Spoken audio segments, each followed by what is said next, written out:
everybody. Welcome to episode 2 or episode 1, however we want to 40, do this. Who knows? However we want to do this, of the Meltdown. This is one we've been looking forward to. Yes. Because why? Because 2 really good albums came out this past week. Today we're going to talk about mostly one of them. Yes, I've listened to both of them, but we've listened to one together. Eternal Nightmare. So good. Awesome. So good. I have been so looking forward to this album coming in, man. I mean, when it was on my doorstep, I was like, oh yeah. Because Spotify only gave me so much until Friday the 13th when it came out. Which is, if you think about it, is a really good day for metal. Very good day for metal. Yes, it is. That is just like, what's a good horror day? You know what? Friday the 13th. Right. Throw a bunch of metal albums out that day. And the album is called Eternal Nightmare, so yeah, that's pretty fitting. I have recently gotten more into Chelsea Grin. I didn't used to like them at one point. When did you get into them? Like, what album was out when you... I don't know what album, but I can tell you the song. Don't Ask, Don't Tell is the song that got me into it. Okay, that's a good one. That's a good introduction song. It is. I had listened to some of their stuff before that, but it felt a little too busy to me. But once that came out and they started branching out, doing a little bit more stuff to get people interested in them, like a wider audience, is when I kind of was like, yeah, you know what, this is what works for me. And I've loved them ever since. Was it Ashes to Ashes? Well, you really have to look at what the context of what was going on in your life. Like, what kind of stuff were you into when you heard that first Chelsea Grin song? I had just started getting into like Whitechapel and Lamb of God and all that. So you'd already gotten primed and ready to go. You were ready for that. Yeah, I was, and I saw them live shortly after I heard them for the first time, and yeah, it was good. It's just it was a little too much. Like there's a couple of bands like that are just a little too much for me. And Whitechapel wasn't too much for you? Okay. This Is Exile is a phenomenal album. So that wasn't a little much. No. But Don't Ask, Don't Tell. Don't Ask, Don't Tell is what sold me on them. That's a good one. Because that was around when that song came out. It was around the time that You Only Live Once by Suicide Silence came out, and Wake Up by Suicide Silence. Those 2 songs came out, and then I heard Don't Ask, Don't Tell. It's like, okay, now I'm finding my groove. I'm finding what I like. And then I got more into Lamb of God when Wrath came out, and just finding, it's so good. Oh, that's another podcast in itself, Lamb of God. Yes, it Just is. Wrath. Just Wrath. Yeah. Ashes of the Wake is a whole podcast too. But this one, I was really excited going into this album. It did not disappoint me in any way, shape, or form. Do you think that the singles that were released on Spotify are... Well, first of all, they're standout tracks.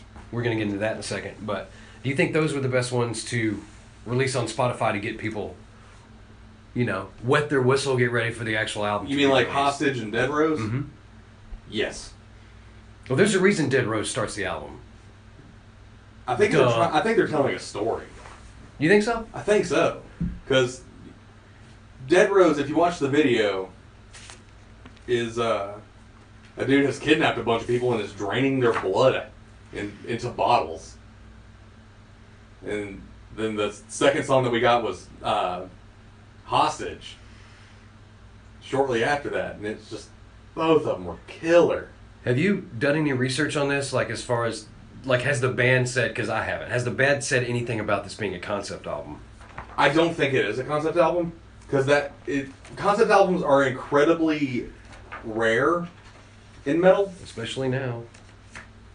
And the only metal band that I can think of that does concept albums anymore is Between the Buried and Me. Right.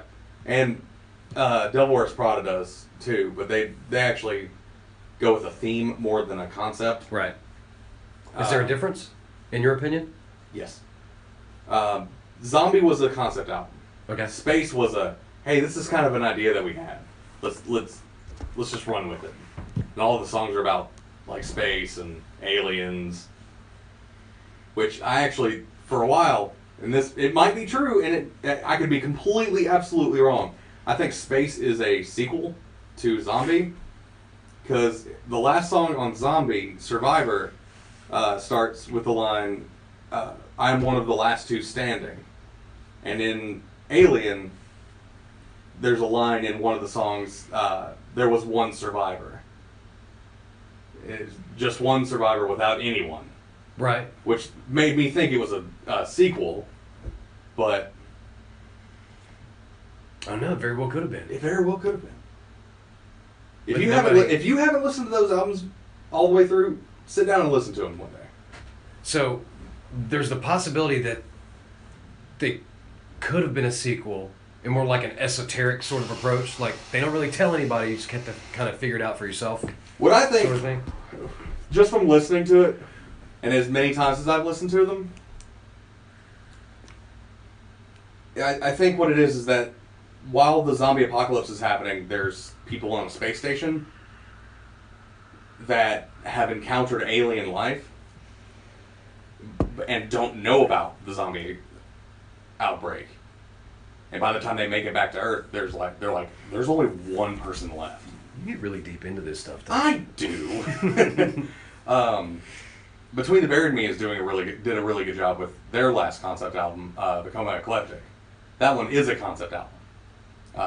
Yes, that is a fact. That is a fact. It is in the making of, which I watched again recently, and it's a really good watch if you like just watching them build an album. He talks like the lead singer is just like, yeah, no, it's a guy that goes into a coma to relive past lives, and by the end of the album, he dies. Right. It's just really, really, like when I went back and listened to it, I'm like, okay, yeah, no, totally. Are you trying to turn this into a Between the Buried and Me video? No, I'm talking about metal. That's what this is about. I want to talk about standout tracks. You see, I started writing them down, and then I just said, screw it, because they're all great, man. They're all good. They're all awesome. I was like Dead Rose, and the song title, and then the reason Dead Rose, duh, and then Across the Earth, the piano and the orchestration. Everything. I just stopped. I mean, because the whole thing's good, man. I mean, it's just stop kidding myself. And I said something to you about that earlier about why I like piano so much, because it makes the songs feel more full and just bigger and louder, and yeah, it adds levels to it. It does, and music needs that. It's kind of like when you eat a dish that you really like, and you know how different flavors sort of like develop in your mouth, that kind of thing. That's really what this record's doing, without going too culinary-ish into it. But yeah, it's the same sort of. And then they bring out that one little thing that makes the whole thing better. Yeah. Whatever you can do to tie it in. 808 drops. Bring me the horizon. There is nothing wrong with a good 808. No, there's not. I love 808s and pinch harmonics. So, I mean, standout tracks, I mean, they're all, I hate to cop out like this, but they're all good, man. I mean, they're really all good. A lot of mini breakdowns. I love breakdowns. Me too. And there are a lot of them on this record. A lot. Like a ridiculous amount. But that's what metal is now. What, a bunch of breakdowns? Breakdowns. Well, at least... We have nothing but love for him, York. Absolutely. Nothing but love. Behind his backdrop is a poster and a signed picture. Yep. But, and I've got a signed picture that I got from you for Christmas. It was their Eternal Enemies lineup. But breakdowns are so necessary for metal, because I think when you build up all of this aggression to have it all come out at once is so good. It works for EDM. They do it all the time with their bass drops and things. Yes. So yeah. Catharsis. I think that's why people listen to metal. It's catharsis. Is I'm really upset. Let me listen to something that's equally as upset, and I won't feel as upset anymore. And then I won't break the windshield out of my car. Absolutely. Right. But there's so many people that don't like breakdowns now, and I don't get it. I don't get it. Some people view them, and I've heard this before, people view them as being overdone. Yeah. Because people do it. I mean, but dude, Limp Bizkit, that's what, I mean, they were nothing but breakdowns. You know what I mean? Yeah. Hooks and breakdowns. But, I mean, the only thing that we have that we can even try to correlate with like modern contemporary popular music in metal is the breakdown. I mean, that's the only thing, that's what we've got. We've got breakdowns. Pop has hooks, we have breakdowns, which I guess is the hook in a metal song would be the breakdown. But yeah. Because some bands use breakdowns as a way to key change a little. Right. Not necessarily a big key change, but you can go in any direction after the breakdown. Yeah. Yeah. You can go up an octave, you can go down an octave. It's just whatever you want to do. I know a lot of bands lately have been doing a lot with that. August Burns Red's newest album did a lot of that. They kind of broke out of the let's do a breakdown, but let's do something with it. Right. Let's go somewhere with that. I know I listened to that album a lot too, but like even on this Eternal Nightmare, like opening with Dead Rose and ending with Eternal Nightmare worked so well because both of those songs are phenomenal, and like any of these songs could open a show. Oh, I totally. And it would just tear the building down. Well, look, let's do this, and this is something that you and I were talking about earlier. Let's talk about the evolution of Chelsea Grin, because I have my opinion as far as where they were, where they've been, where they've come, what they've turned into. What's your take on that? Because I know that you're very staunchly opinionated about this.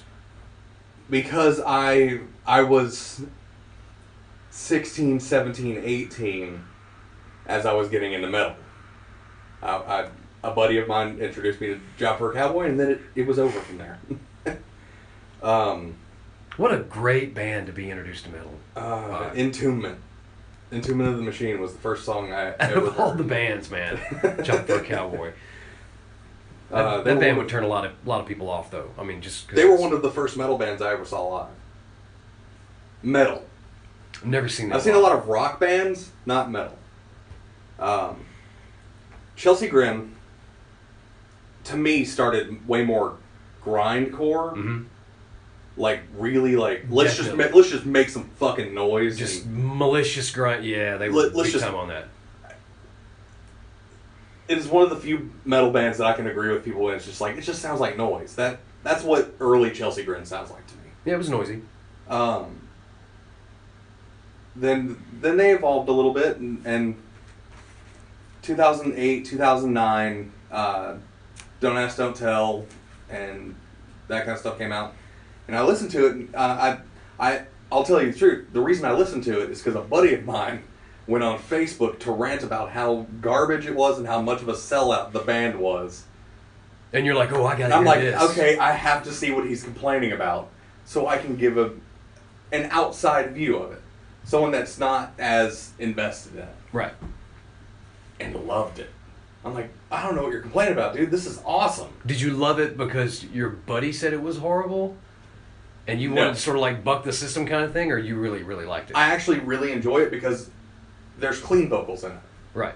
For me, clean vocals in metal are very necessary in some bands. Other bands, you don't need it. Whitechapel doesn't need it. At all.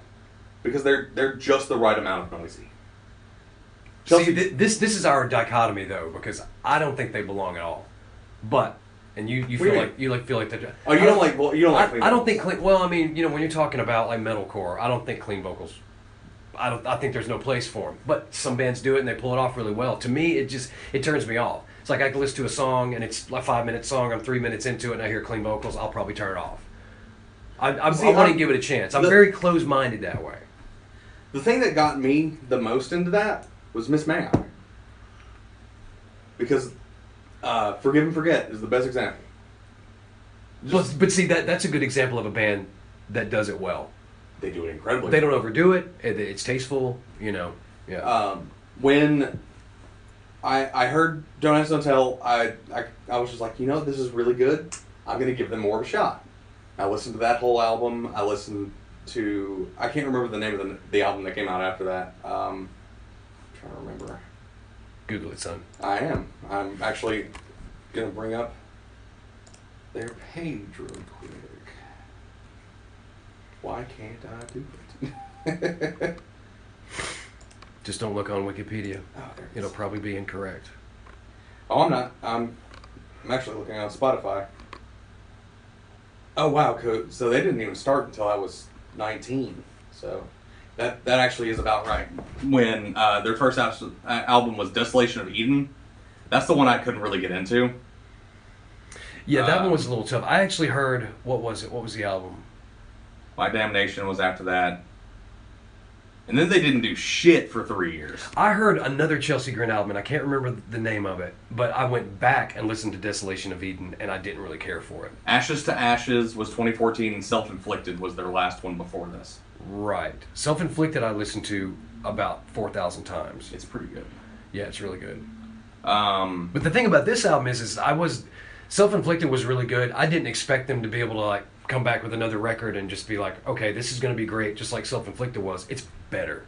Evolve was the EP that they put out that had Lilith and Don't Ask, Don't Tell. That's the first one I heard was Evolve. Yeah, it was an EP. That's right.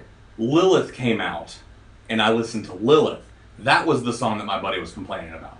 He said it was shit. He said it was the worst song he'd ever heard. Lilith? Lilith. I don't think so. So good. Yeah, that's a good song, man. It's killer. And then Don't Ask, Don't Tell, the video for it came out, and I listened to it, and I loved it. And I was like, man, there's an album missing in here somewhere. Kruka Banger is the name of one of their first songs they ever put out. They have a self-titled EP from 2008. But I got into them about the time that Evolve came out, which was 2012. So I was 21. That's when I started listening to them a lot. And then Ashes to Ashes came out, which has Playing with Fire. Another good album. Playing with Fire is good. Clockwork. Yeah. It's fucking awesome. Dust to Dust is fucking great. Just that whole album's good. But people give them a bad rap because they're like, oh, they're metal, but they use clean vocals. Fuck them. No. No. I mean, I would never say a band sucks because they have clean vocals. It's just not my preference, man. It's just not my thing. And everybody has their own taste. And I'm not going to tell anybody that they have bad taste because they don't prefer the same things I enjoy. There's no reason for me to do that. No. If you don't like something, you don't like it. That's just how the world works. My wife doesn't listen to metal like I do. She likes Whitechapel. My daughter likes Whitechapel. I took Ashley to a Whitechapel show. And that's where she was kind of like, you know what? Was that Our Endless War at the High Tone? No. This was... What was the album just after This Is Exile? Oh, God. Darkest Day of Man? It's a good question. I don't know. I lose track when it comes to Whitechapel. New Era of Corruption. That's a good album. I saw them live right after that album came out. Actually, it might have been a year after that album came out. Because Darkest Day of Man and Reprogrammed to Hate are two of my fucking favorite songs ever. Now, forever remember that concert because a buddy of mine was like, I don't know what song they're going to close with. They've played all their good shit. They can't play anything else that I would enjoy. And then I was just like, man, if they play Messiaholical, I will shit. Did you bring an extra pair of pants on that? I should have. They played Messiaholical, and it lit that whole place on fire. Just the whole place was awesome. I can't even remember who opened for them that night. Does it matter? It doesn't. I can't think of a single Whitechapel album that I don't like. I wasn't crazy about that weird dubstep-y album that they put out. That remix album that they put out. I have not heard that one. Is that the one that has the acoustic versions of... Is that the same album that you were talking about? Yes. Is that the same one? It has that really awesome acoustic version of one of their songs on it. It's like a 12-string version of... we listened to it in the parking lot. We were somewhere downtown. Hell. Yeah, you let me listen to it. It was amazing, whatever that was. Let me find it. Into Flesh. It's called Recorrupted. I think it might be under their singles and EPs. Yeah, it's not listed. Yeah, Recorrupted EP. Surprise, surprise, Wikipedia doesn't list it. Because it has Section 8, Strength Beyond Strength, Breeding Violence, Big Chocolate Remix, which is a dubstep remix. Oh, here we go. Extended plays, Recorrupted. Okay, all right. Yeah. Into Flesh is the... is that the song you let me hear? Yeah, the acoustic. That was amazing, man. It's crazy how dark and sinister that song still sounds on an acoustic. Right. Well, it's because it's written well. If you put that in the background of a horror movie, it would fit right in. Dude, I remember when you let me hear that song, and I was thinking, well, first of all, they really did a great version of it on acoustic, but I mean, it was scary and beautiful. You know what I mean? It was polarizing elements happening in the song. It was just really, really cool. And when bands branch out and do shit like that is when I appreciate it more. And no one wants to do that. Well, everybody's so afraid that they're going to lose fans. Well, if you do it well, you're not going to lose anybody. You'll actually gain fans and make the ones that you already have respect you a lot more, which is what happened to you. But yeah, dude, that song, it makes me want to listen to it again now. Is that available on vinyl? Recorrupted? It might be. Mm-mm. They didn't put it out on vinyl. Probably never released it on vinyl, yeah. Well, see, now we got to figure out how to print music on vinyl. Right. You buy one of those machines or whatever it is? Can't be that hard. I don't know. I've never tried that. Sounds like we have a project we can try to tackle. Absolutely. But back to Chelsea Grin, though. Once they started doing less grindcore and started doing more metalcore, like actually just making stuff sound good, I was all about it. So you're saying grindcore is not good? I'm not saying that. In your opinion? You just don't care for it? I don't care for grindcore. I'm not a huge fan of the grindcore, like the grindy grindcore. One of my friends is like hardcore devoted fan to the Faceless. And I can't do it. It's too much. Like they're just... It's too noisy? They're going too fast. They're playing every instrument to the absolute limit that they can. It just doesn't sound good to me. Like noise for the sake of noise? It sounds like they're trying really hard to not have to be there anymore. Let's just burn this album out and leave. How fast can we make this happen? That's what it feels like. Now we know how you really feel. That's what it feels like to me. But then, some bands come out with albums and they say that they don't really find a connection with the record because they said it felt rushed. But you listen to it and it doesn't sound rushed. But I haven't read any interviews about what these guys have said about the album, like how it makes them feel. Just basically, it's just... Well, it hasn't been out a week yet, and they're on tour. I'd be really curious to find out like what their personal take is on it because, I mean, dude, this is one of the best records I bought in a long time. Oh yeah. I mean, it's ridiculous how much I like that. It is insanely good. Plus, it looks nice. Yeah, that's cool. Did you still have it out? I do. Like the vinyl. It's really cool to print when he pulled it out. Yeah. So if you guys want to get this on vinyl, and I don't know if this is limited edition. This is just the one that they sent me. So that's not too shabby. Pretty cool. Matches the color black and scheme orange. The color scheme of the album art. So yeah, it's pretty cool. This is why I like vinyl. It's something big I can put my hands on and look at. Insert joke here. And I'm glad more bands are doing vinyl again. Would you say cassettes are becoming more popular now? Well, I know one band is doing cassettes. And the only band I know that's doing cassettes is Dance Gavin Dance. Because they're on that weird fringe of hipster. Yeah, but I've heard that the cassette format's starting to come back, which I don't understand. It's a big pain in my butt. You have to rewind and fast. But, to some people, vinyl records are a pain too, just because of what they are. I mean, they kind of are. You can't really... You can if you really know what you're reading on a vinyl. Me and you know how to read a vinyl. Mm-hmm. Most people don't.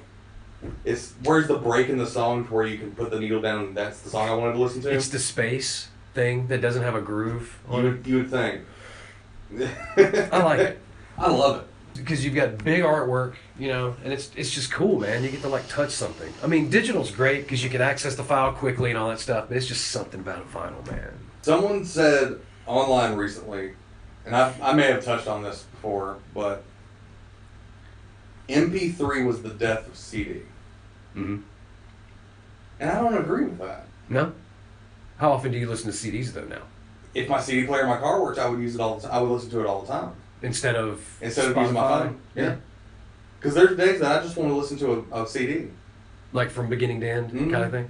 Toxicity. I could sit down right now with Toxicity, listen to it front to back, and never change the Well, it's not hard to listen to Toxicity. It's a good album. It's a phenomenal album. It's in my top 10 of all time. So is the band. Yes. Top 3. Yeah, but they're really big on that. Like sticking with a theme or a concept or whatever. So that's right up their alley. Almost every album that they put out is a concept album. They want to tell a story. I don't know the stories of all of them. I know Parallax is something to do with space. Parallax 1 and 2 are something to do with space, but those are 2 full-length albums. Right. Both of them are full-length. And about an hour and a half long each. And they're so good. When they do, every time they do a live performance, I either buy it, or I find it to where I can watch it, or then I watch it and then buy it. I just bought Colors. I found Colors on DVD while I was in Nashville. Yeah, but that's a band. They like to release they like to have a lot of product. Yes. That's a very product-heavy band, though. Yes. They just released beach towels. Beach towels? Beach towels. They sell those with the Slayer Christmas sweater. You have a snow globe for Slayer, first of all. I know. That was a VIP gift. But Oh. Look at you being special. yeah, but it cost. I mean, I paid for that freaking snow globe, man. Not like they gave it to me. They gave it to me. But bands are doing more off-the-wall gifts now for like meet and greets and stuff. Dance Gavin Dance, last 2 times that they've done meet and greets in Memphis, they've given out a flag and a bottle opener. The time before that those 2 things don't go together. They don't. The time before that I saw them, they gave out you know those candles, the Jesus candles that you can get? Yeah. It's one of those kind of candles. Like the glass cylindrical that's just but it has that album artwork on it. Right. And they gave you a lighter that said Dance Gavin Dance on it. And I was like, okay, weird, but I'll take it. They're becoming kind of product heavy too, aren't they? They're putting out about an album a year now. Hey man, merch, that's where the money's at, you know? Plus, they eat, like, 2 of the guys in Dance Gavin Dance are putting out albums for 2 different bands a year. Cianbar just put out their first album, and Tillian just put out his 3rd album, or 2nd or 3rd album. Is that a solo Yeah. project? Okay. Tillian is their lead singer. Okay. Tillian Pearson. And he's on tour with his solo thing right now. Those are some of the hardest working motherfuckers in the game right now. Apparently so. But I know they're not your style. No, but you know, I do respect bands like that work hard and a lot. You know what I mean? And they're super nice guys. All of them. Dude, in this business, I mean, you've got to tour. You got to keep putting stuff out because that's the only way to make money. You know, you got to respect them for that. So absolutely. And they love what they do. So. Oh yeah, like Tim. Whenever they were in Memphis, he sat at the bar for 2 hours and just drank with people. He's just like, what beer's good here? Try Wiseacre. Anything Wiseacre. Okay. Anything made here, just try it. Yeah. And anybody that's willing to come through and just be nice to their fans is the best thing in the world to me. It means a lot as a fan. Oh yeah. It really does. But I mean, you know these guys. They've been on, and I know this so well, man. You're on the road. And you just don't want to talk to anybody. You have those days. You just don't want to talk to anybody. You just want to go back to the bus and just be done with it.